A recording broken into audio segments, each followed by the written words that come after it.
नमस्कार दोस्तों, स्वागत है आपका थोर इंस्टीट्यूट ऑफ एग्रीकल्चर के इस ऑनलाइन डिजिटल प्लेटफॉर्म पर।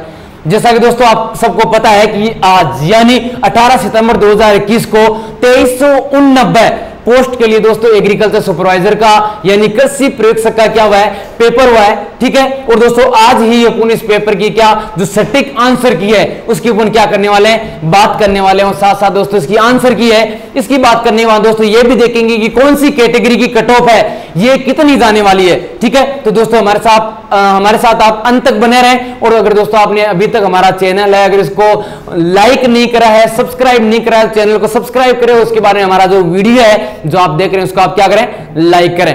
ठीक है दोस्तों, जैसा दोस्तों अगर अपन आज के पेपर की अगर अपन बात करें तो दोस्तों आज का सुपरवाइजर का पेपर था, वो जो सुपरवाइजर की वैकेंसी इसके अकॉर्डिंग बहुत अच्छा पेपर था। यानी ये कह सकते हैं जैसी अपनी उम्मीद थी, उम्मीद के अकॉर्डिंग ये आज का एग्रीकल्चर सुपरवाइजर का पेपर है वो अपनी उम्मीद पर खरा उतरा है। ठीक है, ये कह सकते हैं कि जो बिना पढ़े गए हैं कि जिसकी तैयारी नहीं की उनके लिए तो हो सकता है कि उनको थोड़ा बहुत हार्ड लगे, कुछ क्वेश्चन इजी लगे। लेकिन दोस्तों ये कह सकते हैं कि जिन्होंने दिन रात करके मेहनत करिए उनके लिए दोस्तों आज का पेपर वो शानदार है। लेकिन कुछ जो दोस्त है वो ये कहेंगे कि ये आज का पेपर था वो बहुत इजी था। लेकिन मेरे दोस्त ये पता तब चलेगा जब आपने जो आंसर की से मैच करोगे, इसका पता चलेगा कि आपने नेगेटिव कितने किए हैं। ये पेपर ऐसा था जो नेगेटिव बहुत क्वेश्चन करवा सकता था। यानी ये कह सकते हैं अपने पेन पर कंट्रोल नहीं होने वाला पेपर था। तो जिसने अपने पेन पर अपनी कलम पर कंट्रोल कर लिया तो दोस्तों ये कह सकते हैं उसको सुपरवाइजर बनने से कोई नहीं रोक सकता है। ठीक है,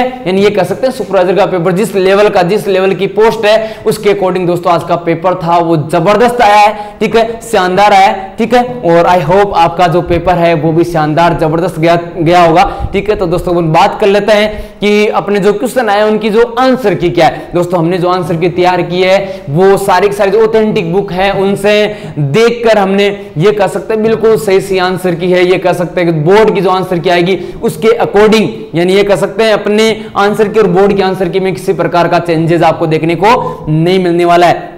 ठीक है, तो आइए दोस्तों अपन एक क्वेश्चन उनकी क्या कर लेते हैं, बात कर लेते हैं। सबसे पहले दोस्तों अपना जो क्वेश्चन नंबर फर्स्ट था ये स्टार्टिंग के अंदर अपने हिंदी के क्वेश्चन आए थे। सबसे पहले अपन जो 15 क्वेश्चन हिंदी के हैं उनकी बात करेंगे और उसके बाद में जो अपने सर है जीके के वो आपको जीके क्वेश्चन वो क्या करवाएंगे, कंप्लीट कराएंगे। तो दोस्तों अपने जो फर्स्ट क्वेश्चन था वो कौन सा था, किस विकल्प के शब्द युग्म का अर्थ असंगत है। याद रखिएगा दोस्तों, असंगत पूछा है, संगत की बात नहीं कर रहे हैं। ठीक है, बात करें ऑप्शन फर्स्ट है त्वाष्टी यानी संतुष्ट और नौकर। ठीक है, कपीस और कपीस यानी मटमेला और हनुमान। थर्ड ऑप्शन था चाक और चास, नीलकंठ खेती यानी जुताई। ठीक है, और चौथा ऑप्शन था दोस्तों आपात या आपात। ठीक है, आकस्मिक या संकट। तो दोस्तों ये कह सकते हैं कि आपका सेकंड वाला, थर्ड वाला, फोर्थ वाला ये क्या है, तीनों के तीनों संगत है। और इसके अंदर अपन को क्या पूछा है, असंगत पूछा है। यानी दोस्तों इस फर्स्ट क्वेश्चन का जो राइट आंसर है कौन सा हो जाएगा, ऑप्शन नंबर फर्स्ट हो जाएगा, त्वाष्टी और त्वाष्टी। ठीक है, तो नेक्स्ट आगे बढ़ते हैं क्वेश्चन सेकंड की ओर। दोस्तों सेकंड क्वेश्चन भी लगभग वही है, असंगत वाला ही पूछा है। इस शब्द पे आपको ज्यादा ध्यान देने की जरूरत थी। ठीक है, अर्थ की दृष्टि से कौन सी लोकोक्ति असंगत है, लोकोक्ति पूछ रहा है जो सही नहीं है, इसकी बात कर रहा है। ऑप्शन नंबर फर्स्ट है कहां राजा भोज कहां गंगू तेली, यानी इसका मतलब दो असमान व्यक्तियों की तुलना करना। जैसे सापनाथ वैसे नागनाथ, दो व्यक्तियों में एक से अवगुण होना। कोवा चले हंस की चाल, बिना सोचे समझे अनुसरण करना। और ऑप्शन नंबर 4 था कटे की चटाई 9% विदाई, यानी धैर्य न रखना। तो दोस्तों इसका जो ये कह सकते हैं कि जिसमें असंगत पूछा है तो कौन सा इससे मैच नहीं हो रहा है। और दोस्तों इसमें मैच नहीं हो रहा वो है आपका ऑप्शन नंबर 4 वाला, टके की चटाई 9% विदाई, यानी असंगत कौन सा हो जाएगा, 4 वाला हो जाएगा। तो इसका राइट आंसर आपका 4 वाला हो गया। आगे बढ़ते हैं अपने नेक्स्ट क्वेश्चन की ओर। नेक्स्ट क्वेश्चन के अंदर पूछा है किस विकल्प का प्रशासनिक शब्द अपने अर्थ से सुमेलित नहीं पूछा है। ठीक है, अप्रूवल की बात करें, अप्रूवल का मतलब क्या होता है, अनुमोदन होता है। ऑटोनोमस का मतलब होता है स्वायत्त। ठीक है, एक होता है इनसाइड, इनसाइड का मतलब दोस्तों तटस्थता नहीं होता है, ठीक है। और एक होता है आपका कंटाइनमेंट, यानी इसका मतलब क्या, छावनी, मतलब इनसाइड वाला आपका थर्ड ऑप्शन ये क्या हो जाएगा, इसका राइट हो जाएगा। नेक्स्ट क्वेश्चन की ओर बढ़ते हैं दोस्तों। अगला क्वेश्चन है, किस विकल्प के शब्द का संधि विच्छेद असंगत है, नहीं है या असंगत है। देखो नहीं वाले ऑप्शन अपने पास ज्यादा आ रहे हैं, मतलब अभी तक जो भी क्वेश्चन देखे उनमें तीन ऑप्शन सही है, इनमें से अभी तक के क्वेश्चन में से गलत ऑप्शन है वो अपन को क्या करना था, सेलेक्ट करना था। इसमें भी असंगत वाला ऑप्शन है, उसकी क्या करनी है, अपने को बात करनी है। आइए दोस्तों देख लेते हैं। अबिप्सा यानी अबी प्लस इप्सा, ठीक है। नेक्स्ट है स्नेहाविष्टा यानी स्नेह प्लस आविष्टा, ठीक है। पित्र आ गया, पित्र प्लस आ गया। और एक है दोस्तों अन्यतर यानी अन्य प्लस उत्तर। तो दोस्तों यही वाला अपना क्या है, असंगत है। आपका डी वाला ही मेरे लाल लो क्या है, सही नहीं है। तो आपका इसका आंसर कौन सा आ जाएगा, डी वाला आपकी बिल्कुल और बिल्कुल क्या हो जाएगा, राइट हो जाएगा। नेक्स्ट अगले क्वेश्चन की ओर बढ़ते हैं। क्वेश्चन नंबर 5 था दोस्तों, किस विकल्प का शब्द वार्तनिक दृष्टि से अशुद्ध है। इस ऐप पे दोस्तों फिर से आपको ध्यान देने की जरूरत थी एग्जाम के अंदर। बात कर लेते हैं सरोजनी, रचित्री, दृष्टव्य और ग्रहणी, ठीक है। अगर इसकी अगर बात करूं तो इसके अंदर दोस्तों वार्तनिक अपने वर्तनिक दृष्टि से अशुद्ध पूछा है, और दोस्तों अशुद्ध कौन सा यहाँ पे, सरोजनी है, ठीक है। अगले क्वेश्चन की ओर बढ़ते हैं दोस्तों। क्वेश्चन नंबर 6 अपना है, असंगत सामासिक युग्म का चयन कीजिए, यानी कौन सा सामासिक युग्म है, ठीक है, उसका अपन को क्या करना है, चयन करना है। लेकिन इसमें भी कौन सा देखना है, असंगत वाला देखना है, यानी कौन सा सही नहीं है। यथाविधि यानी तत्पुरुष समास, बक्सा बक्स यानी द्वंद्व समास, नव युवक कर्मधारय समास, और एक कौन सा है, रुद्र प्रिय यानी बहुब्रीहि समास। तो दोस्तों इसके अंदर जो कौन सा असंगत पूछा है, तो असंगत कौन सा नहीं है, यथाविधि क्या है, अपने तत्पुरुष समास नहीं होता है, ठीक है। नेक्स्ट अगर दोस्तों बात करें क्वेश्चन 7 की बात करें, क्वेश्चन नेक्स्ट था, निम्न में से शुद्ध शब्द का चयन कीजिए, यानी कौन सा शब्द है जो क्या है, शुद्ध है, ठीक है। रिक्तानुसार से सही, मातृभूमि, और ये कौन सा है, अर्थ छटा। इसमें पूछा कौन सा है, शुद्ध। अभी तक क्या पूछ रहा था, अशुद्ध और असंगत पूछ रहा था। पहला क्वेश्चन है जिसके अंदर 3 गलत होंगे और एक ऑप्शन क्या सही है, और सही वाला ही इन्होंने पूछा है। तो दोस्तों अगर मैं बात करूं रिक्तानुसार है, ये आपका बिल्कुल और बिल्कुल ऑप्शन क्या है मेरे लाडलो, बिल्कुल सही है। आइए दोस्तों आगे बढ़ते हैं नेक्स्ट क्वेश्चन की ओर। नेक्स्ट क्वेश्चन है, जो बोलने में बहुत चतुर हो उसके लिए कौन सा वाक्यांश है, उसका क्या कर सकते हैं, उपयोग कर सकते हैं, यानी जो बोलने में बहुत चतुर हो, ठीक है। कौन सा हो जाएगा, वाग्जाल, वाक्पटु, अतिशयोक्ति, और एक कौन सा हो जाएगा, बातूनी। यानी बोलने में बहुत ज्यादा बातें करने वाला नहीं पूछ रहा है, बातें करने वाला होता है बातूनी हो जाता है, लेकिन क्या पूछ रहा है, जो बोलने में बहुत ज्यादा क्या हो, चतुर हो, चतुर की बात कर रहे हैं। और मेरे लाडलो इसका जो राइट आंसर है कौन सा हो जाएगा, वाक्पटु। वाक्पटु यानी जो बोलने के अंदर क्या हो, बहुत ज्यादा चतुर हो, इसके लिए शब्द का अपन क्या करते हैं, प्रयोग करते हैं। नेक्स्ट क्वेश्चन है, किस विकल्प के समस्त पद का समास विग्रह असंगत है। असंगत पूछ रहा है।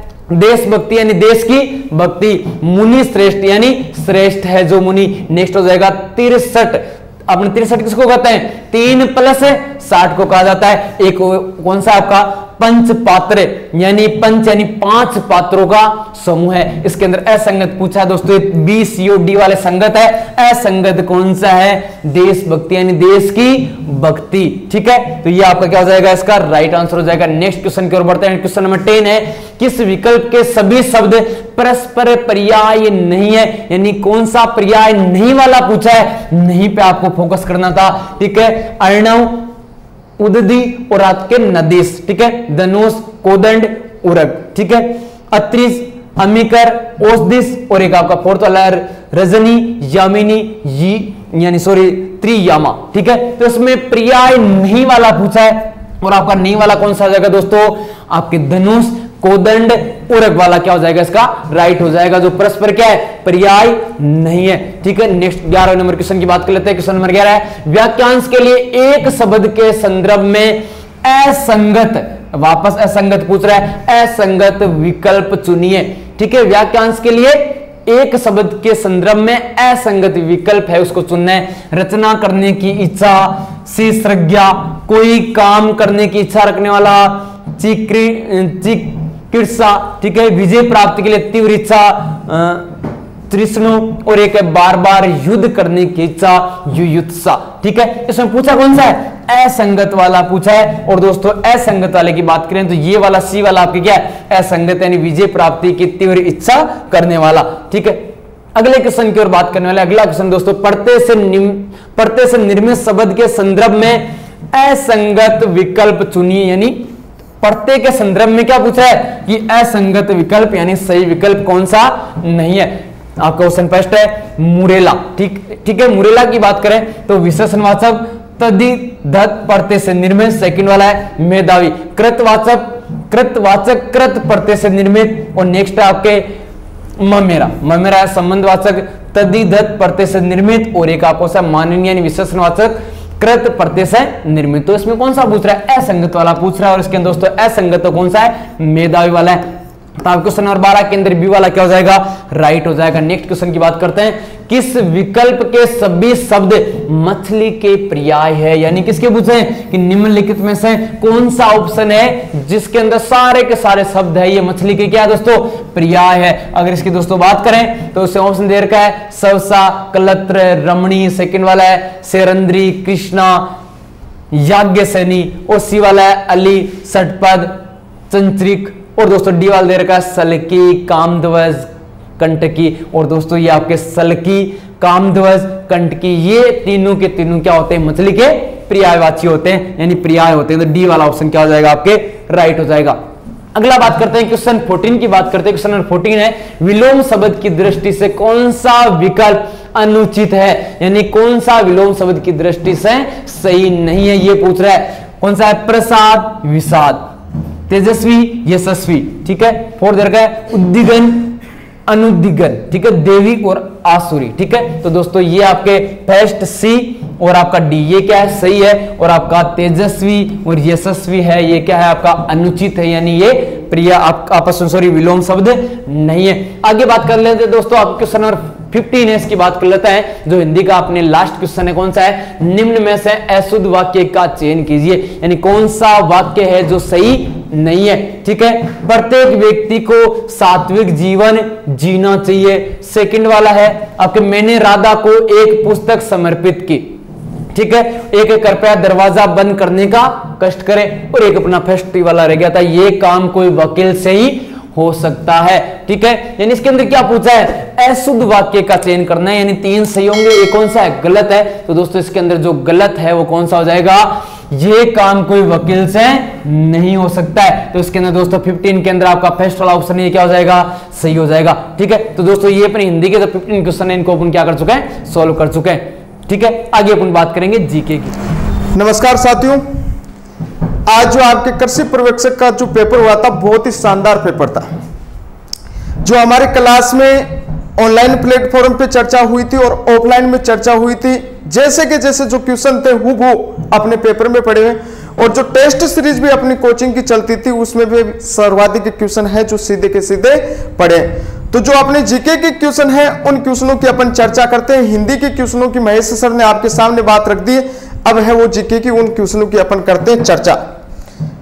पहला क्वेश्चन है भैंसरोडगढ़ से बिजोलिया के मध्य स्थित पठार कहलाता है। तो ध्यान में रखना साथियों, पोराट का पठार नहीं होगा, उड़िया का नहीं होगा, मैसा का नहीं होगा, होगा तो कौन सा? उपरमाल का पठार। तो इस क्वेश्चन का सटीक आंसर है वो है उपरमाल का पठार। फिर दूसरा क्वेश्चन आता है कि राजस्थान में प्रमुख मक्का उत्पादक जिले हैं। तो सीधी सी बात है कि आपको साथियों सीधा सा ध्यान में रखना है कि मक्का अनुसंधान केंद्र कहां पे? बांसवाड़ा।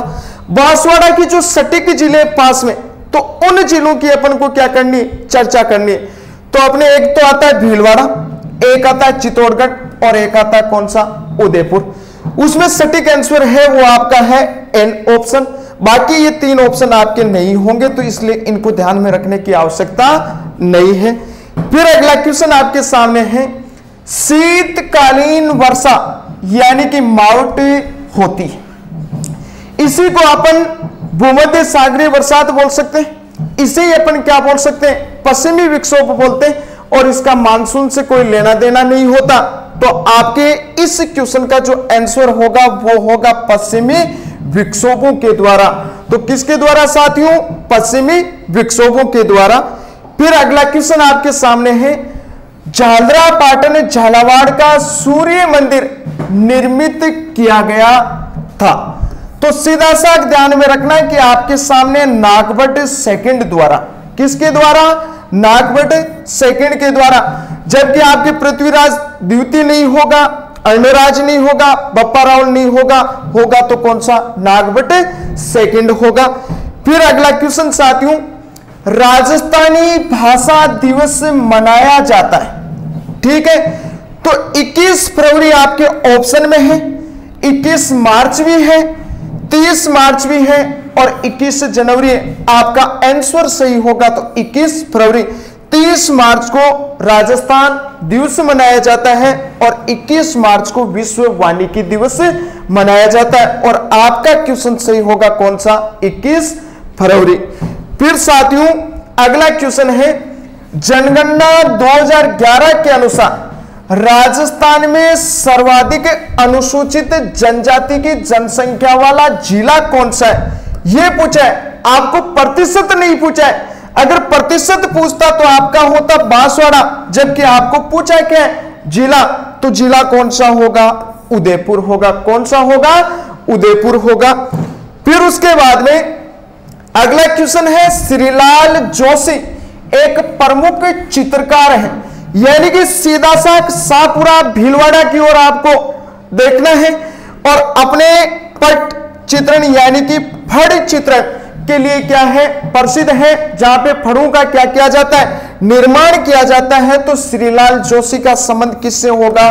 फड़ चित्रण से होगा। किससे होगा? फड़ चित्रण से। फिर अगला क्वेश्चन, राजस्थान का पहला स्पाइस यानी कि मसाला पार्क जो स्थापित किया गया था, तो वो ध्यान में रखना साथियों। तो एक तो ऑप्शन है आपके सामने जोधपुर में और दूसरा ऑप्शन है आपके सामने कोटा में। जो पहला स्थापित हुआ है वो तो कहां पे है? जोधपुर में, जबकि दूसरा स्थापित हुआ है वो कहां पे हुआ है? कोटा में। और इस क्वेश्चन का सटीक आंसर होगा वो कौन सा है? जोधपुर होगा। फिर अगला क्वेश्चन आ रहा है, बड़ला या भड़ाला गांव, ठीक है ना, सोलर पार्क अवस्थित है। विश्व का सबसे बड़ा सौर पार्क की चर्चा हो रही है यहां पे। तो ध्यान में रखना है कि साथियों ये होगा कहां पे? जोधपुर में। कहां पे होगा? जोधपुर में। भड़ला या भड़ाला गांव जो कहां पे है? जोधपुर में है। फिर अगला क्वेश्चन आपके सामने है, किस नरसंहार को राजस्थान का जलियांवाला बाग कहते हैं? तो आपके सामने ऑप्शन बी दिया हुआ है और वो ऑप्शन है मानगढ़ धाम और वो कहां पे है? बांसवाड़ा। तो इसका सटीक आंसर होगा साथियों मानगढ़। कौन सा होगा? मानगढ़ होगा। फिर अगला क्वेश्चन है आपके सामने, राम स्नेही संप्रदाय की प्रमुख पीठ यानी कि गद्दी स्थित है। अब आपके सामने ऑप्शन में एक तो दिया हुआ सलेमाबाद अजमेर में, एक दिया हुआ शाहपुरा भीलवाड़ा में, एक दिया हुआ समदड़ी बाड़मेर में, एक दिया हुआ गलता जयपुर में। जबकि इस क्वेश्चन में अधिकतर लोग करके आए क्या? सलेमाबाद, जबकि इसका आंसर कौन सा होगा? शाहपुरा होगा। जबकि आपके सलेमाबाद में अगर पूछ लिया जाए तो निम्बार्क संप्रदाय की पीठ है, जबकि शाहपुरा भीलवाड़ा में अगर पूछ लिया जाए तो वो किसकी होगी? रामस्नेही संप्रदाय की होगी। फिर अगला क्वेश्चन है सामने, स्वतंत्रता संग्राम सेनानी सागरमल गोपा निवासी थे। इस क्वेश्चन को लेकर कई लोगों ने आंसर अपना दिया था अजमेर, जबकि इसका सटीक आंसर साथियों आपको ध्यान में रखना है कि जैसलमेर। और ये जब जैसलमेर में था तो वहां के राजा ने इसको कहा था कि राजा की क्या बोलनी? जय बोलनी, जबकि इसने राजा की जय न बोली और बोली किसकी? वंदे मातरम यानी कि जय हिंद भारत, ठीक है ना। तो ये कहने वाला व्यक्ति था कौन? सागरमल गोपा और ये कहां का था? जैसलमेर का था। तो इस क्वेश्चन का आपको ध्यान में रखना है। फिर साथियों पोतीखाना संग्रहालय स्थित है और पोतीखाना संग्रहालय है वो कहां पे होगा? जयपुर में होगा। कहां पे होगा? जयपुर में। फिर अगला क्वेश्चन, हाल ही में राजस्थान के किस वन्यजीव अभयारण्य को राज्य का 14 बाघ संरक्षित क्षेत्र अनुमोदित किया गया?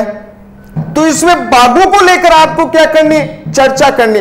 तो अपने राजस्थान में ऑलरेडी 3 थे, रणथंभौर था, सरिस्का था, मुकुंदरा हिल्स था। जबकि आपको रणथंभौर के बाघों का जचाकर अगर बात आती है तो वो कौन सा है, रामगढ़ विषधारी। और ये बना था आपने कब साथियों, 5 जुलाई 2021 को। तो अगर चौथी बाघ परियोजना होगी तो वो कौन सी होगी साथियों, रामगढ़ विषधारी होगी। अगला क्वेश्चन, राजस्थान में उत्खात भूमि स्थलाकृतिक दिखाई देती है, यानी कि बात होगी केवल और केवल किसकी, बीहड़ की, और वो भी किस नदी के द्वारा, चंबल नदी के द्वारा। तो साथियों ध्यान में रखना है कि आपके सामने ऑप्शन दिया हुआ है सवाई माधोपुर, करौली और धौलपुर, जबकि अधिकतर लोग क्या करके आए, कोटा और बूंदी। और इसका आंसर कौन सा होगा, सवाई माधोपुर, करौली और धौलपुर। अगला क्वेश्चन है, निम्नलिखित में से किस शहर में सवाई जयसिंह सेकंड ने वेधशाला का निर्माण नहीं करवाया था? साथियों इस क्वेश्चन की ऑनलाइन प्लेटफॉर्म पे भी खूब सारी चर्चा हुई थी और उसमें एक ट्रिक की भी अपन ने चर्चा की थी, और वो चर्चा ये थी कि दिल्ली, जयपुर में बनाओ। और सीधा सा ध्यान में रखना है कि दिल्ली थी, जयपुर थी, मथुरा थी और उज्जैन थी। और इसमें ऑप्शन कौन सा नहीं आ रहा था, आगरा नहीं आ रहा था। तो ध्यान में रखना सवाई जयसिंह सेकंड ने इस आगरा में निर्माण नहीं करवाया था, जबकि दिल्ली है, जयपुर है और उज्जैन, यहां पे क्या है, वेधशालाएं हैं। फिर अगला क्वेश्चन है साथियों कि रावण हत्या किस प्रकार का वाद्य यंत्र है? तो कई लोगों ने तो इसमें अवनति किया है, आधे कटे नारियल पर चमड़े का खोल होता और तार बंधे हुए होते हैं। तो ध्यान में रखना कि कौन सा वाद्य यंत्र है, तत्वादी यंत्र। किस प्रकार का वाद्य यंत्र, तत्वादी यंत्र। अगला क्वेश्चन, हल्दी घाटी का युद्ध लड़ा गया था और आपके ऑप्शन में दिया हुआ है वर्ष 1576, यानी कि बात होती 18 जून 1576 को हल्दी घाटी का क्या लड़ा गया था, युद्ध लड़ा गया था। तो ये क्वेश्चन आपका क्या है, सही। गोसुंडी का शिलालेख स्थित है और ऑप्शन में दिया हुआ है चित्तौड़गढ़ में। कौन सी जगह साथियों, चित्तौड़गढ़ में। अगला क्वेश्चन आपके सामने है, राजस्थान राज्य मानवाधिकार आयोग के अध्यक्ष कौन है? ऑप्शन में दिया हुआ है जीके व्यास, यानी कि गोपाल कृष्ण व्यास। ये मानवाधिकार आयोग का क्या है, अध्यक्ष है। फिर अगला क्वेश्चन है, मल्लीनाथ पशु मेला तिलवाड़ा आयोजित किया जाता है। तो आपके सामने चैत्र माह का जिक्र किया गया है और शुरू होता है बदी 11 से सुदी 11 तक ये क्या करता है, चलता है। तो महीना कौन सा होगा, चैत्र का महीना होगा साथियों।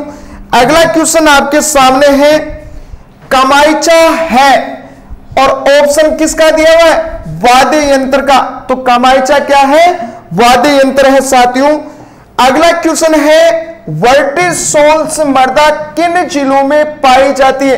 यानी कि काली मिट्टी का वैज्ञानिक वर्गीकरण किया गया था और काली मिट्टी साथियों पाई जाती है हाड़ौती के पठार पर। किस पठार पर, हाड़ौती के पठार पर। और हाड़ौती के पठार वालों की जिलों की अगर चर्चा की जाती तो उसमें आता झालावाड़, कोटा और बूंदी, और 12 भी क्या होता है, सम्मिलित तो होता है साथियों। तो ये क्वेश्चन भी आपका क्या होगा, सही होगा। बातारी फुलवाड़ी पुस्तक के रचयिता थे और ऑप्शन में दिया हुआ साथियों विजयदान देता। क्या दिया हुआ है, विजयदान देता। तो ये क्वेश्चन भी लगभग लोगों का क्या था, सही था। तो ये भी आपको ध्यान में रखना है। फिर अगला आता है, जाजम या आजम छपाई प्रसिद्ध है। तो साथियों ऑनलाइन कक्षा में आपने चर्चा की थी छिपू का आकोला। कौन सा, छिपू का आकोला, जो कहां पे, चित्तौड़गढ़ में है। जो किस प्रिंट के लिए प्रसिद्ध है, जाजम प्रिंट है, आजम प्रिंट है। और ये छिपू का आकोला कहां पे है, चित्तौड़गढ़ है। तो आपका क्वेश्चन कौन सा सही होगा, चित्तौड़गढ़। ठीक है ना।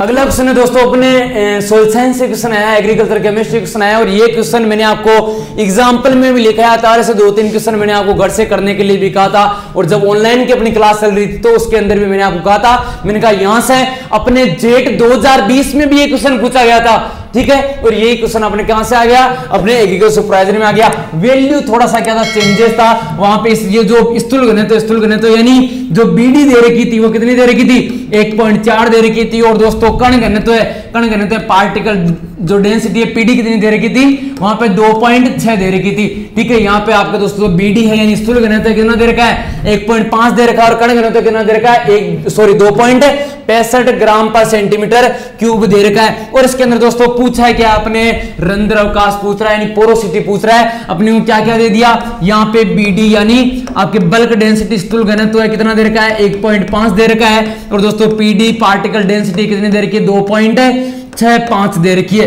और इसके अंदर दोस्तों पूछा क्या, पोरोसिटी निकालने का सूत्र क्या आता है दोस्तों, 100 माइनस बीडी बट्टे पीडी गुणा क्या कर देंगे, 100 कर देंगे, तो अपने यहाँ पे क्या निकल के आ जाएगी दोस्तों, अपने यहाँ पे रंध्र अवकाश निकल के आ जाएगा। ये दोस्तों देख लेते हैं, 100 की जगह अपन ने 100 रख दिए। बीडी कितनी दे रखी है यहाँ पे, तो ये अपने माइनस आ गया। बीडी दे रखी है अपने 1.5 दे रखी है, और पीडी कितनी दे रखी है, 2.65 ग्राम पर सेंटीमीटर क्यूब। गुणा किससे कर देंगे, 100 से करेंगे। ठीक है, जब दोस्तों इसको अपन क्या करेंगे, 100 करेंगे तो यहाँ पे अपने आने वाला है 56.6 आने वाला है। ठीक है, यानी कितना हो जाएगा, 100 माइनस 56.6। तो इसको हम सोल्व करेंगे तो यहाँ पे अपने ऑप्शन कितना आ जाएगा, ये अपने 43.4% आ जाएगा, यानी पोरोसिटी परसेंटेज कितना आ जाएगा, 43.4% आ जाएगा। लेकिन दोस्तों अगर इसके अपन ऑप्शन देखें तो ऑप्शन अपन को यहाँ से थोड़े के जो मिलाप है या मिल नहीं रहे हैं। ठीक है, ऑप्शन कितना दे रखा है, 42%, 40%, 38% और 36%। और आज कितना आ रहा है अपने आंसर, 43% आ रहा है। 43 के आसपास का ऑप्शन है। ये इन ऑप्शन में जो सबसे ज्यादा है वो कौन सा दोस्तों, 42 वाला है। दोस्तों इसके अंदर अपना ऑप्शन नंबर फर्स्ट है, ये क्या हो जाएगा, राइट हो जाएगा। ठीक है, जैसा कि दोस्तों आप सभी को पता है कि आज 18 सितंबर 2021 को एक एग्जाम हुआ है जिसका नाम है एग्रीकल्चर सुपरवाइजर, और थॉर इंस्टीट्यूट की तरफ से मैं दिनेश पवार आप सभी का बहुत बहुत स्वागत करता हूं। एग्रोनॉमी के जो क्वेश्चंस थे, जो हमने बात करी थी मैराथन क्लास में, जो हमने बात करी थी हमारे ऑफलाइन क्लास में, वो questions as it is exam के अंदर पूछे हुए हैं। इस बात की मुझे खुशी है कि मेरे द्वारा पढ़ाए गए, थॉर इंस्टीट्यूट के द्वारा पढ़ाए गए जो बच्चे हैं, उन्होंने एग्रोनॉमी में, हॉर्टिकल्चर में और एनिमल हस्बेंड्री में वो सभी क्वेश्चंस जो है वो बहुत ही बखूबी से उन्होंने अटेम्प्ट करे और बहुत ही अच्छे मार्क्स जो है वो लेकर आ रहे हैं। और अगर आप भी जानना चाहते हैं कि क्या क्या क्वेश्चंस थे और उसके अंदर क्या ऑप्शंस हमने बताए थे और क्या क्वेश्चंस जो आए हैं और क्या सटीक आंसर्स हैं, तो मेरे साथ जुड़ जाइए। आ जाइए, हम देखते हैं हमारा पहला क्वेश्चन जो एग्रोनॉमी से पूछा गया। भारतीय कृषि अनुसंधान परिषद, क्या नाम है इसका, ICAR का केंद्रीय कृषि अभियांत्रिकी संस्थान, मतलब क्या है इसका, CIAE, मतलब क्या है इसका, एग्रीकल्चर इंजीनियरिंग का सेंटर। किसका बेटा, कृषि अभियांत्रिकी का संस्थान है, वो कहां पर है। तो इसका जो सही आंसर जो है इसके अंदर वो कौन सा जाएगा, भोपाल जाएगा। अगर बात करेंगे इसके अंदर हम जबलपुर की, तो जबलपुर के अंदर किसका है, वीड का है। ठीक है, खरपतवार विज्ञान का। हैदराबाद की बात करें तो इसके अंदर इक्री सेट है। कौन सा है, इक्री सेट। और झांसी की बात करें तो यहां पर हमारी जो घास वाली फसलें हैं उनसे रिलेटेड जो हमारी ले क्रॉप्स जो है उनसे रिलेटेड हमारा क्या है, यहां पर सेंटर है। चलिए सेकंड बात करें इसके अंदर, 10 हेक्टेयर क्षेत्रफल हेतु। क्वेश्चन बहुत ही ट्रिकी दिया गया, बहुत ही अच्छा दिया गया, पर क्वेश्चन बहुत ही सिंपल था। अगर आप इस क्वेश्चन को छोड़कर भी आए तो एक बार देख लीजिए कि किस तरह से हमने इसे सॉल्व किया और किस तरह से इसका एक बहुत ही सिंपल आंसर हमने यहां पर निकाला है। ठीक है, चलिए पूछा क्या है हमें इसके अंदर, 10 हेक्टेयर। सबसे पहली चीज क्या दी हुई है इंपॉर्टेंट, हेक्टेयर कितना दिया है हमें, एरिया कितना दिया है हमें, 10 हेक्टेयर दिया है। और 10 हेक्टेयर के लिए 150 किलोग्राम नाइट्रोजन प्रति हेक्टेयर, मतलब ये क्या है, हमारी डोज है। क्या है ये, डोज, कि 1 हेक्टेयर के अंदर आप कितना किलोग्राम नाइट्रोजन जो है वो दे रहे हैं। ओके। और फिर इन्होंने पूछ लिया हमसे कि इतना नाइट्रोजन दिया जा रहा है तो कितने किलोग्राम यूरिया की हमें आवश्यकता होगी। तो ये क्वेश्चन जो है वो बिल्कुल क्लास से आपको दिया गया है, जो क्लास में मैंने आपको बताया था, जो मैराथन क्लास में भी हमने डिस्कस किया था, और इसके साथ साथ ऑफलाइन क्लासेस में बताया कि जब भी ऐसा क्वेश्चन आ जाए किसके ऊपर, या तो क्वेश्चन आ जाए किसके ऊपर, हर्बिसाइड के ऊपर, या आ जाए आपका किसके ऊपर, इंसेक्टिसाइड्स जो है उसके ऊपर क्वेश्चन आ जाए, या फिर आपके फर्टिलाइजर के ऊपर क्वेश्चन आ जाए, आपको कुछ नहीं करना, केवल एक फॉर्मूला याद रखना था। कौन सा बता दीजिए मेरे को। सबसे पहले हम क्या लिखेंगे, क्षेत्रफल लिखेंगे किसके अंदर, हेक्टेयर में, इनटू किससे करेंगे, डोज से, और डिवाइड किससे करेंगे हम, सांद्रता से। किससे डिवाइड करेंगे, सांद्रता से डिवाइड करेंगे, और इनटू किससे कर देंगे, 100 से इनटू कर देंगे। किससे करेंगे, 100 से। तो चलिए हम इसको सॉल्व कर ले। क्षेत्रफल जो है, एरिया जो है वो हमें कितना दिया हुआ है, यहां देख ले कितना दिया हुआ है हमें, 10 हेक्टेयर दिया हुआ है ना बेटा, कितना दिया हुआ है, 10 हेक्टेयर, इनटू किससे करेंगे, डोज से। तो डोज दी हुई है 150 किलोग्राम नाइट्रोजन प्रति हेक्टेयर, तो हमारी डोज क्या हो गई, 150 इसके अंदर आ गई। ठीक है, ये किलोग्राम प्रति हेक्टेयर में आती है डोज हमेशा, ये इसकी खासियत होती है, और हम इस पर ध्यान नहीं दे पाते, इसीलिए क्वेश्चन गलत हो जाता है। सांद्रता की बात करें तो इसके अंदर हम बात करेंगे यूरिया के अंदर नाइट्रोजन कितना % होता है। ठीक है, तो इसके अंदर हम क्या लिखेंगे बेटा, इसके अंदर 46, और इंटू किससे कर देंगे हम, 100 से इसको इंटू कर देंगे। ठीक है, कई जगह पर 48 भी है, हम यहां पर लिख सकते हैं। इसके अंदर वो डिफरेंस हम यहां पर ज्यादा नहीं कर पाएंगे, पर इसके अंदर हमें ये फॉर्मूला जो है ये कई बार भी नहीं भूलना है। ठीक है, यूरिया के जो कॉन्सेंट्रेट से कई बार 46 भी है और कई जगह 48 भी दिया हुआ है, तो आप 46 या 48 जिससे चाहे उसको आप डिवाइड करके देख लीजिए। अगर आप इसे करेंगे तो आप यहां पर पाएंगे कि हमारा जो फॉर्मूला है वो हमसे क्या कहता है कि 150 जो है इसके आगे 2 जीरो और लग जाएंगे। ठीक है, और डिवाइड हम नीचे किससे कर देंगे, 46 से, और ये हमारा जो 10 हेक्टेयर था उसका 1 जीरो और यहां पर लग जाएगा। चलिए अब इसको डिवाइड कर लेते हैं हम। जब इसको डिवाइड करेंगे तो उस समय पर हमारा जो आंसर है ना, वो आंसर कितना आएगा, 3255। कितना आंसर आएगा, 3255। और अगर आप एग्जैक्टली सॉल्व करेंगे तो 3256 के आसपास आएगा, और उससे मिलता जुलता हमारा जो इसमें आंसर है वो कौन सा है, 3255।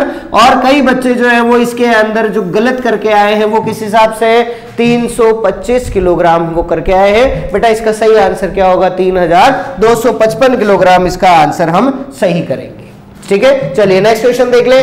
निम्नलिखित में से कौन सी बासमती गुणवत्ता वाले चावल की से एक संकर किस्म है। ये ऐसा क्वेश्चन है जिसके ऊपर अभी इस समय पर जितने भी इंस्टीट्यूट्स हैं, जितने भी टीचर्स हैं, सबके बीच में एक द्वंद्व चल रहा है कि इसका क्या आंसर जाएगा। कुछ लोग कहते हैं कि इसका आंसर क्या जाना चाहिए, PRH10, जो कि हमारी प्रथम बासमती चावल की वैरायटी है, और कई लोग कह रहे हैं कि इसका आंसर तो पूसा बासमती 1 जाना चाहिए क्योंकि ये बासमती चावल की वैरायटी है। और कई लोग जिन्होंने थोड़ा सा भी एक्स्ट्रा पढ़ा है, एक्स्ट्रा नॉलेज है, जिन टीचर्स को, जिन स्टूडेंट्स को, वो कहेंगे कि इसका आंसर क्या जाना चाहिए, माही सुगंधा जाना चाहिए, क्योंकि माही सुगंधा जो है वो बांसवाड़ा से निकली हुई एक वैरायटी है, और इसका नाम ही क्या है, सुगंधा। मींस इससे क्या आती है, सुगंध आती है। और बासमती चावल जो है उसकी इंपॉर्टेंट जो गुण है, जिसके लिए पूछा हुआ है बासमती गुणवत्ता, तो इंपॉर्टेंट गुण ही क्या है कि उससे सुगंध आती है। इसलिए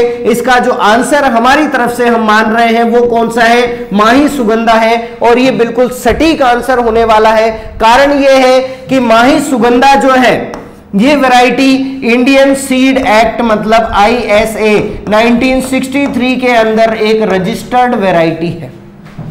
ओके, इसके अंदर PRH10 रजिस्टर्ड वैरायटी नहीं है। अगर बात करें बेटा इसके अंदर पूसा बासमती 1 की, तो पूसा बासमती 1 हमारी एक हाइब्रिड या फिर एक संकर किस्म नहीं है। PRH10 भी संकर है, और उसके साथ साथ माही सुगंधा जो है ये भी एक संकर किस्म है, तो इसीलिए कंफ्यूजन हो सकता है। लेकिन रजिस्टर्ड वैरायटी वो है माही सुगंधा राजस्थान के लिए, इसलिए हम मान रहे हैं कि इसका जो आंसर होगा वो क्या होगा, माही सुगंधा होगा। ठीक है, चलिए नेक्स्ट बात कर ले। अगला हमारा जो क्वेश्चन है वो हमसे कहता है कि हिसार सुगंध यानी DH36 एक फसल की महत्वपूर्ण किस्म है। कौन सी फसल है वो, तो ध्यान रखिएगा बेटा, ये किसका है, धनिये की, या फिर इसको हम इंग्लिश में क्या कहेंगे, कोरिएंडर की एक इंपॉर्टेंट वैरायटी होती है। कई लोग जो है ज्यादातर जो है वो यहां पर हम किसके लिए करके आए, जीरे के लिए करके आए, वो क्वेश्चन वो आंसर इसके अंदर हमारा थोड़ा सा रॉन्ग हो जाएगा। इसका सही आंसर क्या जाएगा, धनिया।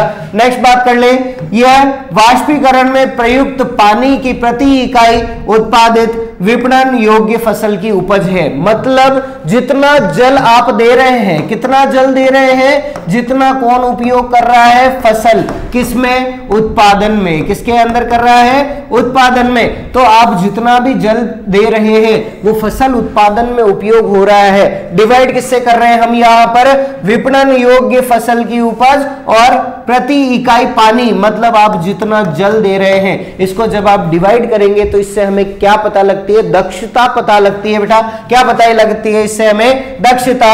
और इसके अंदर दक्षता कौन सी है, जल उपयोग दक्षता, क्योंकि ये बताता है कि जितना जल दिया है उसमें से फसल ने कितना उपयोग किया और उससे कितना उत्पादन लिया है।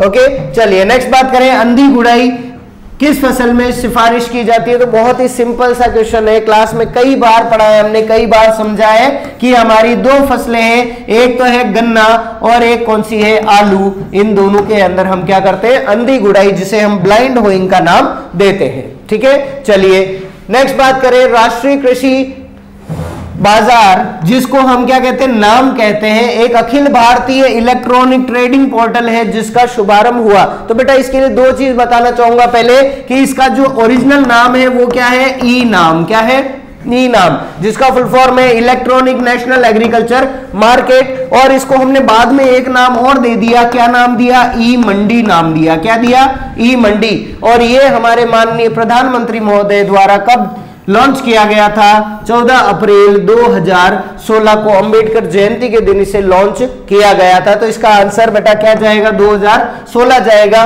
कई लोग इसके अंदर कंफ्यूज हुए 2016, 2018 और 17 के अंदर, तो सही आंसर क्या है इसका, 2016 है। चलिए फिर बात करें, किस प्रकार के मृदा अपरदन में, मृदा अपरदन दो ही प्रकार के हैं, तो पूछा है किस प्रकार के मृदा अपरदन में मैट्रिक्स यानी परिवेश जो है वो नष्ट हो जाता है, मतलब बाहरी संरचना है वो नष्ट हो जाती है, लेकिन लंबी अवधि तक उसका पता नहीं चलता है। ठीक है, तो चलिए आंसर ढूंढ लेते हैं कि बाहरी संरचना जो है वो बदल गई लेकिन हमें पता नहीं चला। ऐसा कब होगा, जब होगा अवनालिका अपरदन।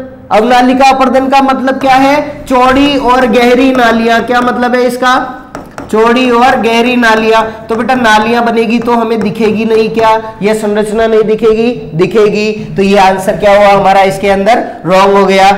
सेकंड हम बात करें परत क्षरण, तो परत, अगर एक पतली सी परत भी हमारी जमीन के ऊपर से चली गई तो क्या पता लगाना आसान है क्या, बिल्कुल नहीं। तो यहां पर संरचना बदल जाएगी लेकिन पता नहीं लग पाएगा, इसीलिए हमारा आंसर क्या जाएगा इसके अंदर, परत अपरदन, या फिर इसी को हम क्या कहते हैं, शीट इरोजन कहते हैं। क्या कहते हैं इसको, शीट इरोजन कहेंगे। ये हमारा सही आंसर होगा इसके अंदर।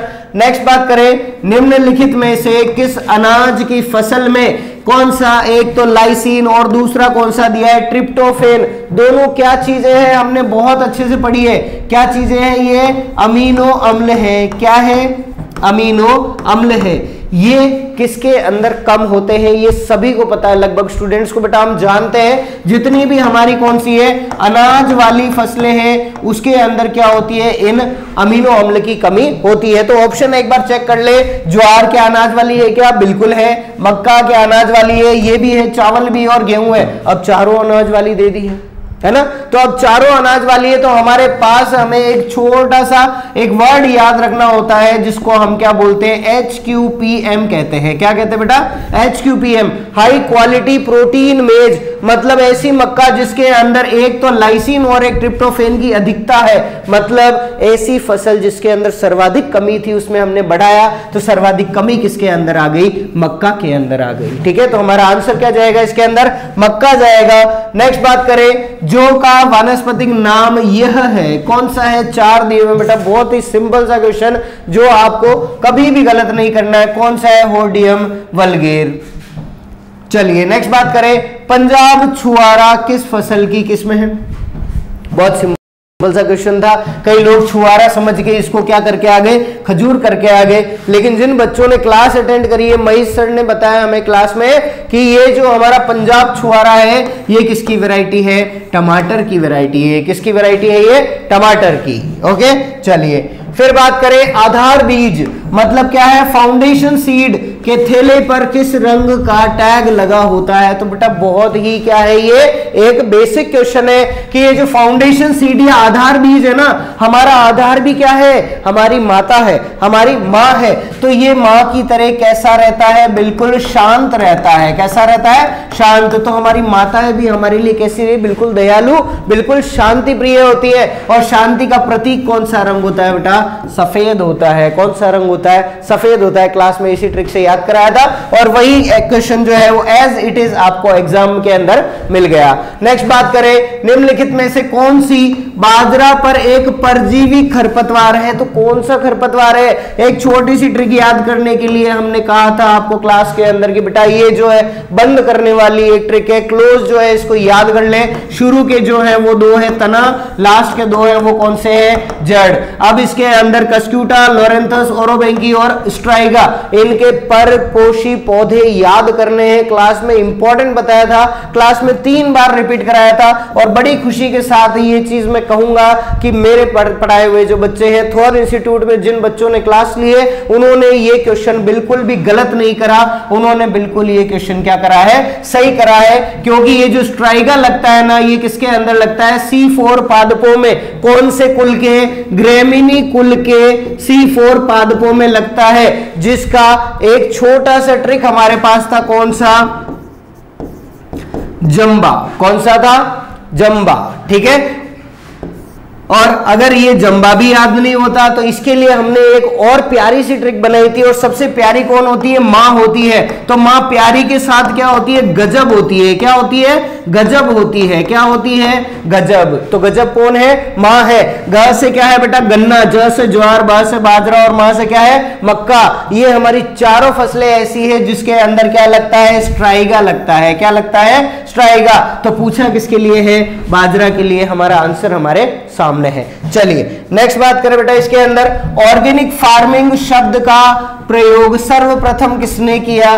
तो यहां पर सबसे बड़ी गलती हम क्या कर रहे थे कि हम यहां पर ढूंढ रहे थे एक नाम जिसको हम क्या बोलते हैं, एल्बर्ट होवार्ड कहते हैं। क्या कहते हैं, एल्बर्ट होवार्ड। अगर आपने भी ढूंढा है तो आप किसे ढूंढ रहे थे, ऑर्गेनिक फार्मिंग के जनक को, जो कि क्वेश्चन के अंदर पूछा ही नहीं है। पूछा क्या है कि ऑर्गेनिक फार्मिंग जो शब्द था, इस शब्द का प्रयोग सर्वप्रथम किसने किया। तो बेटा ध्यान रखेंगे, जॉर्ज वॉल्टर जेम्स और लॉर्ड नॉर्थबोर्न जो है, वॉल्टर जेम्स, लॉर्ड नॉर्थबोर्न, इन्होंने सबसे पहले इस शब्द का उपयोग किया था कि ये क्या है, ऑर्गेनिक फार्मिंग या जैविक खेती है। चलिए नेक्स्ट बात करें, इसे रेशों का राजा भी कहा जाता है। किसका राजा कहा जाता है, रेशों का राजा। ध्यान से पढ़े क्या पूछा हुआ है, रेशों का राजा पूछा हुआ है। ठीक है, तो रेशों का राजा कौन है बेटा, सिंपल सा क्वेश्चन पूछा हुआ है। कौन सा है, कपास है। ओके चलिए फिर बात करें, इसके अंदर कौन सी एक फसल को कैमल क्रॉप कहा जाता है। क्या कहा जाता है, कैमल क्रॉप। तो कैमल क्रॉप या फिर किंग ऑफ कोर्स सीरियल क्या है, मोटे अनाजों का क्या है, राजा है। कौन है, ज्वार है। उसी को हम क्या कहते हैं, कैमल क्रॉप कहते हैं। क्योंकि इसकी पत्तियों में क्या पाई जाती है, वाटर सेल्स पाई जाती है, जो पानी का अवशोषण करती है, बचा कर रखती है, और जिस समय पर पानी की कमी होती है उस समय पर उसका उपयोग करती है। ठीक है, चलिए नेक्स्ट बात करें, भरतपुर व करौली जिले जो है वो राजस्थान के कौन से कृषि जलवायु खंड में आते हैं। ऑप्शन एक बार ध्यान से देख ले, कौन से है, 4th A, 4th B, 3rd A और 3rd B। अब बात करेंगे बेटा 4th A और 4th B, ये तो किसके अंदर आ गए, हमारे जो भी आर्द्र क्षेत्र है। कौन से, आर्द्र क्षेत्र है। जैसे हम बात करेंगे किसकी, भीलवाड़ा, उदयपुर, चित्तौड़गढ़ और सिरोही।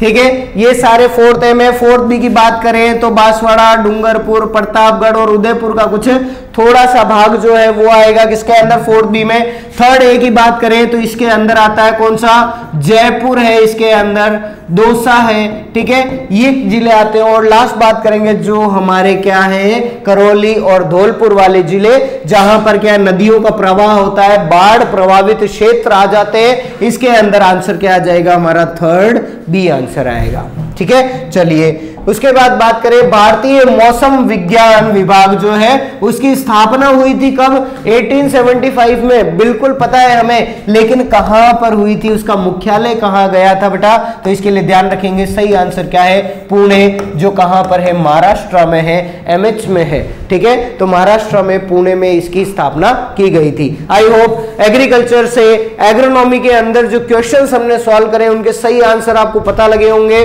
और सभी बच्चों को बधाई मेरी तरफ से एक बार, जिन बच्चों ने क्वेश्चंस जो है वो बहुत ही अच्छे से अटेम्प्ट करे हैं, ध्यान रखा है कि नेगेटिव मार्किंग नहीं करनी है, उन सभी को बधाई। और आप सभी का भविष्य उज्जवल हो, इसी कामना के साथ फिर मिलेंगे। अब दोस्तों अपन आगे के क्वेश्चन उनकी क्या कर लेते हैं, बात कर लेते हैं। और दोस्तों आगे क्वेश्चन है कौन सा, international society of soil science, international society of soil science यानी ISSS की क्या कर रहे हैं, बात कर रहे हैं।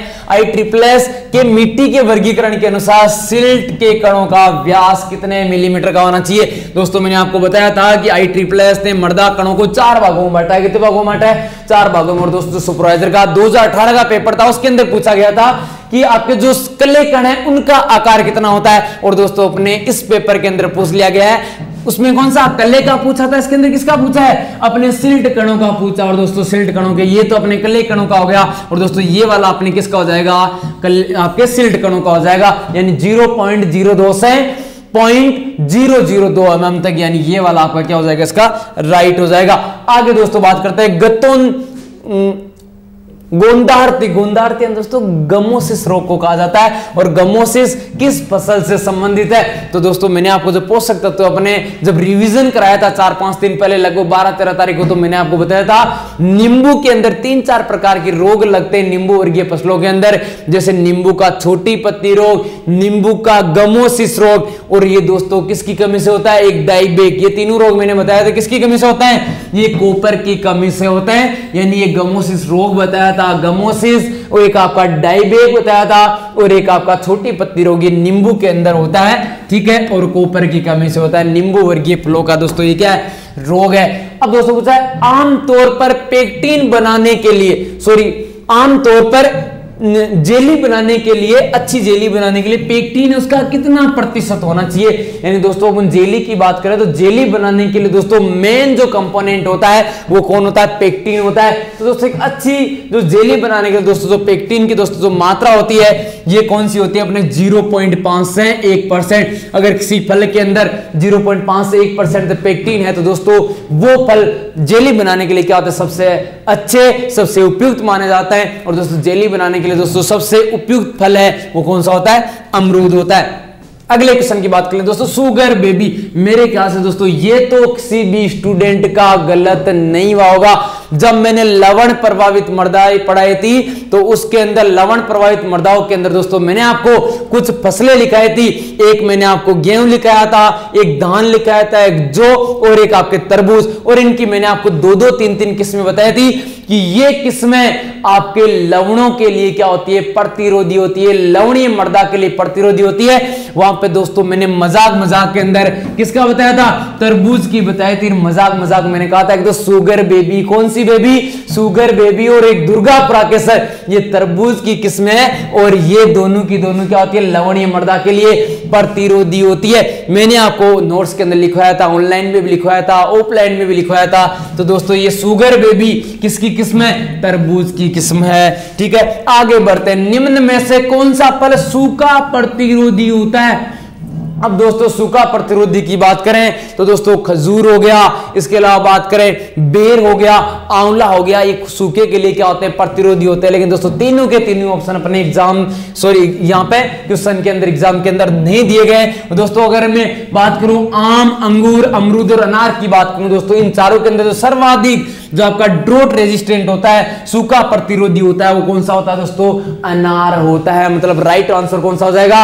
अनार हो जाएगा। किसके हिसाब से? ऑप्शन के हिसाब से। नेक्स्ट बात करें दोस्तों, भंडारण के दौरान प्याज की फुटान को रोकने के लिए कौन सा बढ़वार नियंत्रक का प्रयोग किया जाता है? मेरे लाडलो, आपने देखा होगा कुछ दिन अगर अपन प्याज को घर पे पड़े रख लेते हैं तो प्याज है ये पड़ा पड़ा ये क्या होने लग जाता है? उगने लग जाता है। ठीक है, इससे वापस एक नया पौधा बन जाता है। इसको कहते हैं दोस्तों फुटान। यानी ये फुटान है कि अपना जो प्याज है उससे नई फुटान नहीं निकले, इसके लिए कौन सा जो बढ़वार नियंत्रक है, ठीक है, उसका प्रयोग किया जाता है दोस्तों। इसके लिए प्रयोग किया जाता है एमएच। एमएच की फुल फॉर्म होती है मेलिक हाइड्रोजाइड। ठीक है, फर्स्ट ऑप्शन क्या हो जाएगा इसके अंदर? राइट हो जाएगा। नेक्स्ट है दोस्तों कौन सा है? लिकोरिस। दोस्तों देखो बड़ा अजीब, मैं कह सकता हूं कि बहुत सारे स्टूडेंट गलत करके आए होंगे या पता ही नहीं चला होगा, नाम ही नहीं सुना होगा लिकोरिस का। ठीक है, तो लिकोरिस को और किस नाम से जाना जाता है? तो दोस्तों जो आपके मुलेटी है, मुलेटी को ही क्या कहा जाता है? लिकोरिस कहा जाता है लाडलो।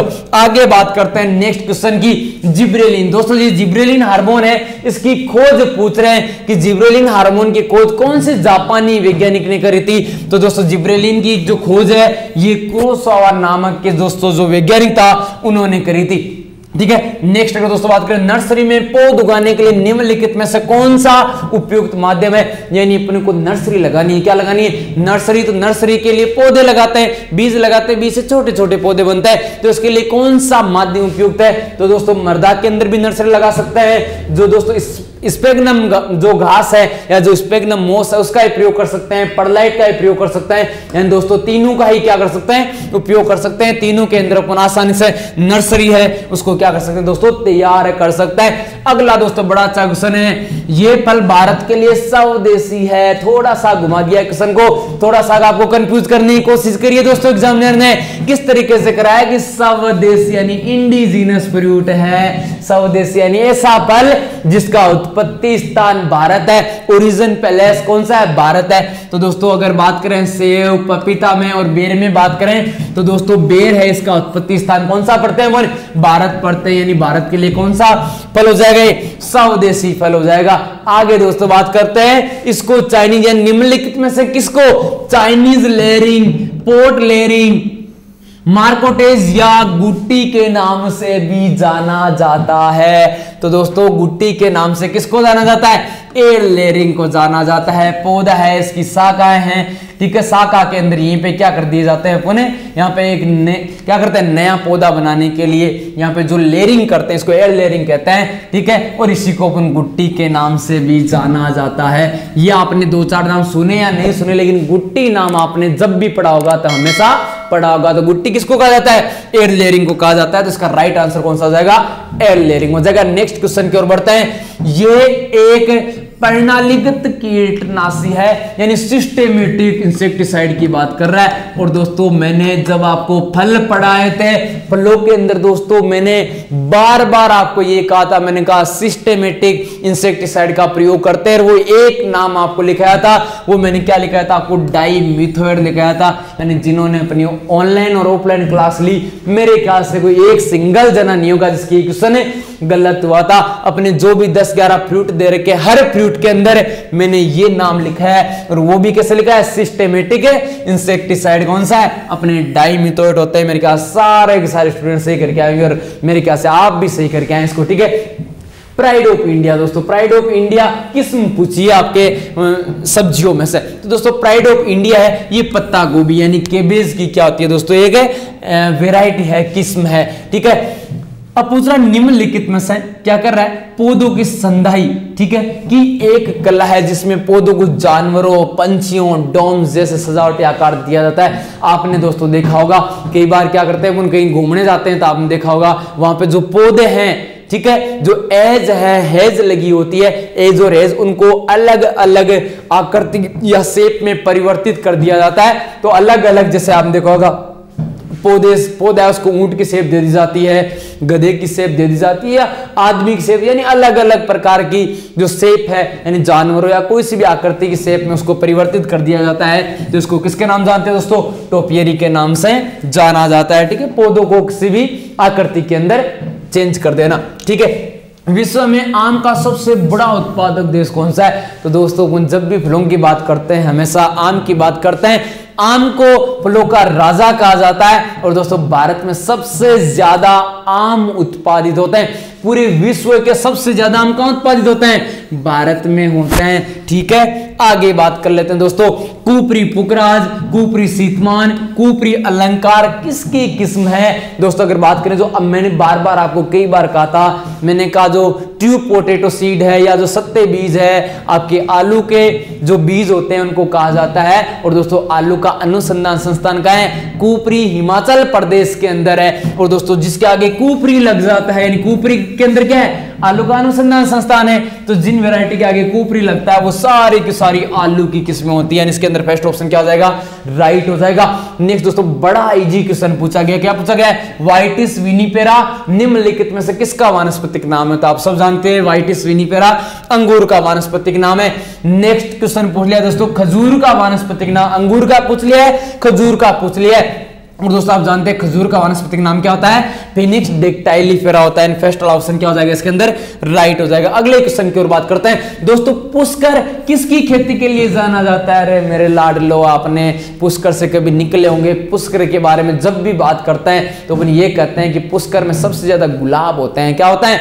गुलाब होता है। तो पुष्कर है ये दोस्तों अजमेर जिले में पड़ता है और ये गुलाब की खेती के लिए क्या है? प्रसिद्ध है, ठीक है।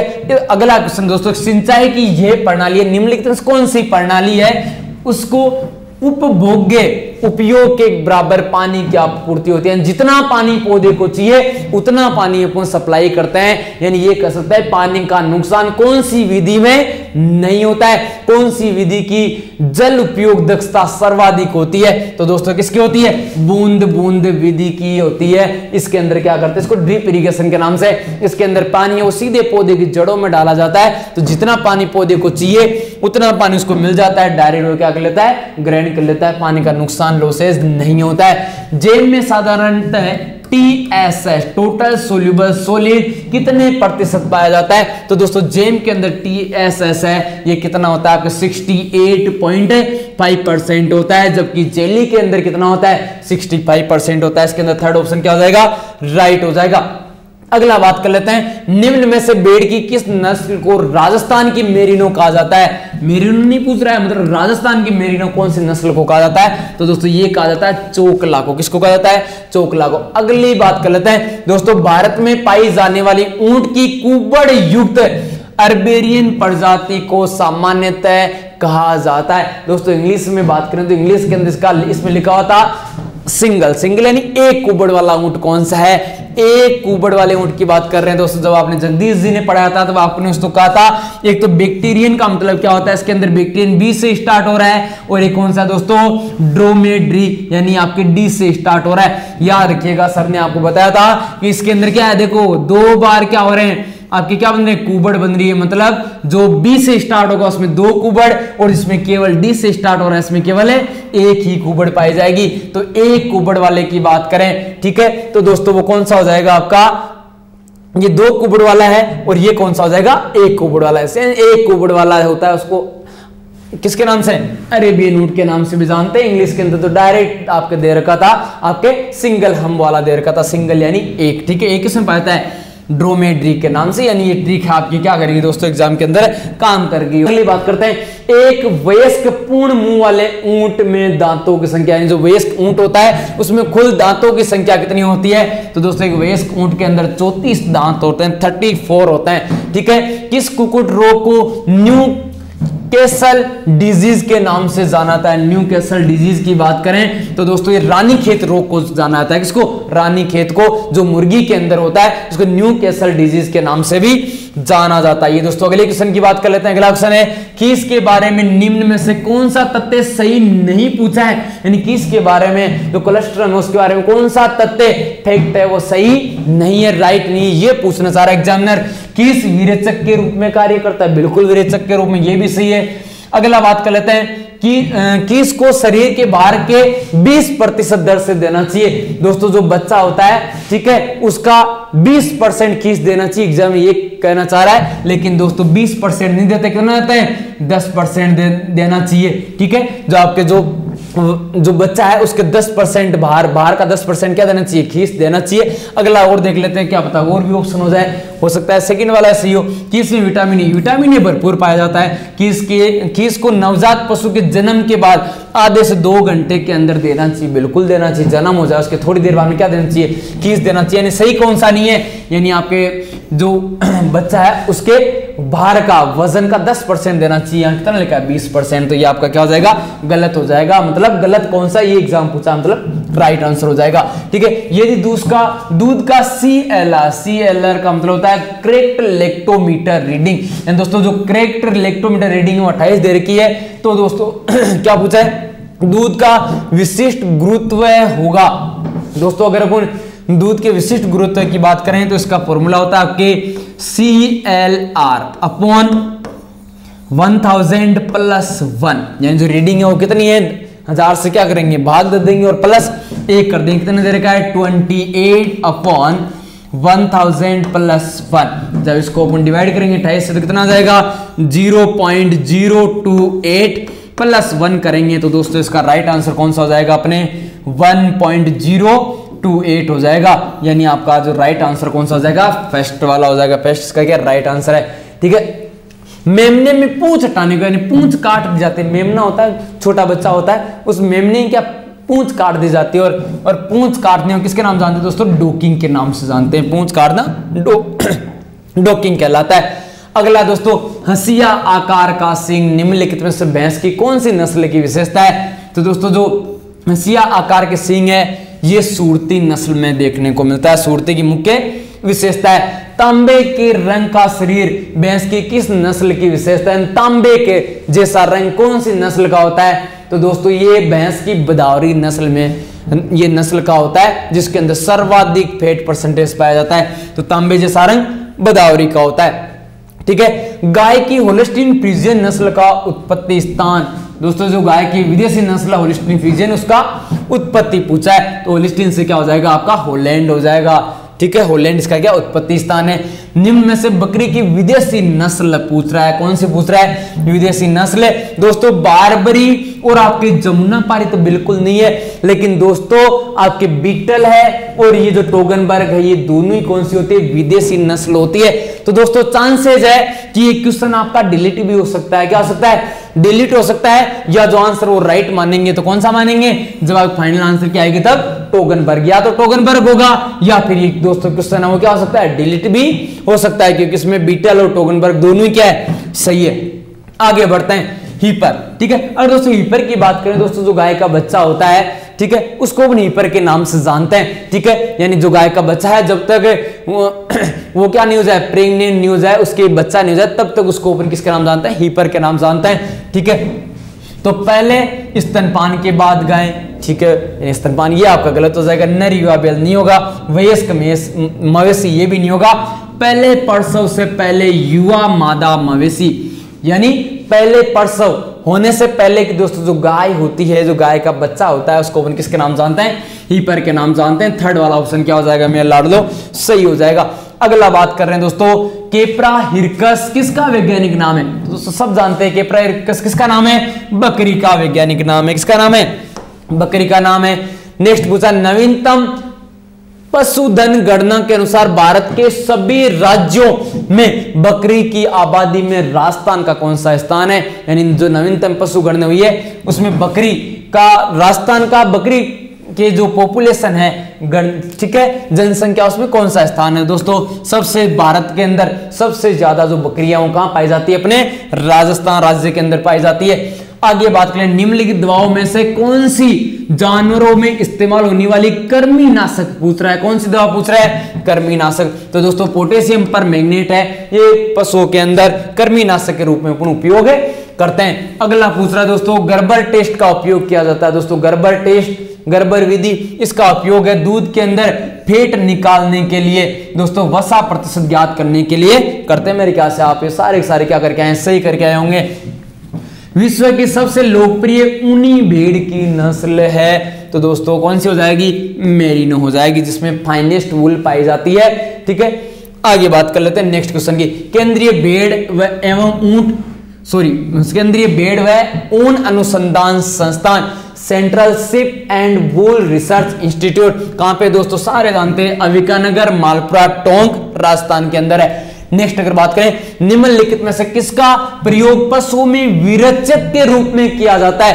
तो दोस्तों अरंडी के तेल का, मैग्नीशियम सल्फेट, एल्यूमिनियम हाइड्रोक्साइड, तीनों का प्रयोग ही पशुओं में विरेचक के रूप में किया जाता है। मतलब राइट आंसर कौन सा हो जाएगा? डी, तीनों ही ऑप्शन क्या इसके अंदर है, सही है। खुरपका मुंह पका रोग यानी मुंह पका खुरपका रोग, ठीक है, एफएमडी के नाम से जिस रोग को जाना जाता है। ये एफएमडी दोस्तों ये विषाणु जनित होता है, वायरस जनित रोग होता है। और दोस्तों वायरस है ये कंटामिनेशन से यानी एक दूसरे को छूने से ही फैल जाता है। मेरे ख्याल से आप भली भांति परिचित है, जैसे कोरोना वायरस है तो ये अपने क्या होता है, कंटाजिनस होता है, ठीक है, यानी वायरस के द्वारा होता है। दोस्तों वायरस के द्वारा जो कंटामिनेशन है उसको किसके नाम जानते हैं? अपने संसर्गज के नाम से, है ना, नाम पढ़ लीजिएगा, हिंदी थोड़ी सी अजीब है इसकी, संसर्गज के नाम से जानते हैं, जो भी हो आप पढ़ लीजिएगा, ठीक है। तो दोस्तों ये अपने बात किसकी कर चुके हैं अपने, यहां तक दोस्तों अपने एग्रीकल्चर सुपरवाइजर का दोस्तों जो पेपर है उस पूरे पेपर की अपन क्या कर चुके हैं मेरे दोस्तों, बात कर चुके हैं। अब दोस्तों अपन बात करने वाले इसकी मेरिट की, जिसका आपको बेसब्री से इंतजार था कि सर ये सुपरवाइजर के पेपर की मेरिट कितनी जाएगी, सर जो तो इसकी कट ऑफ है ये कट ऑफ कितनी जाने वाली है। तो दोस्तों इसकी जो कट ऑफ है, इस कट ऑफ की अपन क्या कर लेते हैं दोस्तों, बात कर लेते हैं कि आपके एग्रीकल्चर सुपरवाइजर का जो पेपर है इसकी कट ऑफ कितनी जाएगी। क्या सर मेरा एग्रीकल्चर सुपरवाइजर में सिलेक्शन हो रहा है या नहीं हो रहा है, आप ये बता दीजिएगा। तो दोस्तों अगर अपन एग्रीकल्चर सुपरवाइजर की कट ऑफ की बात करें तो दोस्तों पेपर आपको लग रहा होगा बहुत इजी था। दोस्तों वो इजी था इसका मतलब अपने लिए नेगेटिव है।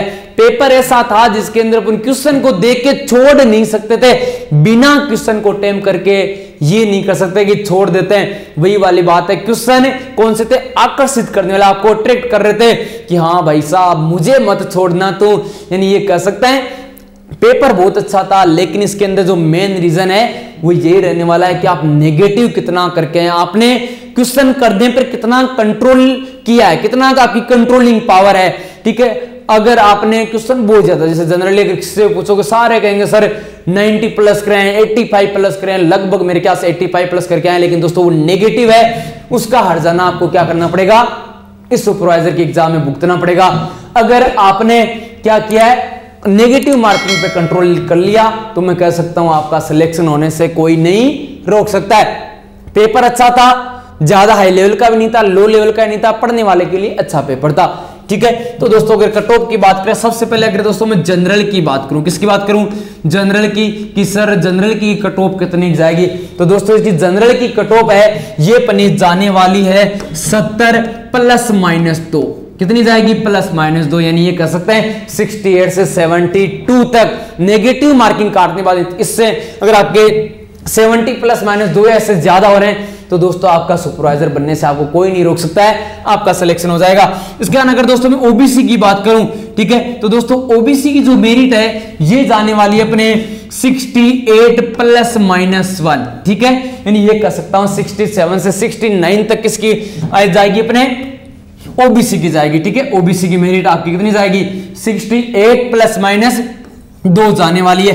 और अगर दोस्तों मैं बात करूं SC ST की बात करूं दोस्तों, SC ST है, इनकी कट ऑफ है ये जाएगी अपने 65 ±3, कितनी जाएगी, 65 ±3 जाएगी, ठीक है। तो ये कह सकते हैं दोस्तों अगर आपके जो पेपर के अंदर सुपरवाइजर अगर आपके 70 प्लस हो रहे हैं आप नेगेटिव मार्किंग काटने के बाद में, तो दोस्तों ये कह सकते हैं कि आपको सुपरवाइजर बनने से कोई नहीं रोक पाएगा, ठीक है। तो दोस्तों ये कट ऑफ बता दी, और इसके साथ दोस्तों अपने पेपर है उसके भी सारे क्वेश्चन उनको क्या कर चुके, सोल्व कर चुके हैं। आई होप दोस्तों आपको वीडियो देख के अच्छा लगा होगा, और हमने जो भी इंफॉर्मेशन दी है ये आपको अच्छी लगी होगी, ठीक है। तो दोस्तों अपना ये पेपर है ये खत्म करते हैं, कट ऑफ की बात कर ली, ठीक है। और अगर आपने अभी तक हमारा चैनल है इसको सब्सक्राइब नहीं करा है दोस्तों, चैनल को सब्सक्राइब करे बिना मोबाइल को नहीं रखना है, ठीक है। तो अभी वीडियो को रोक के या वीडियो जैसे ही खत्म होता है उसके बाद चैनल को सब्सक्राइब करें, और अगर आपको ये वीडियो अच्छा लगा है तो लाइक तो करना ही करना, और दोस्तों के साथ शेयर करना चाहते हैं तो आप दोस्तों के साथ शेयर भी कर सकते हैं, ठीक है। Okay, thank you.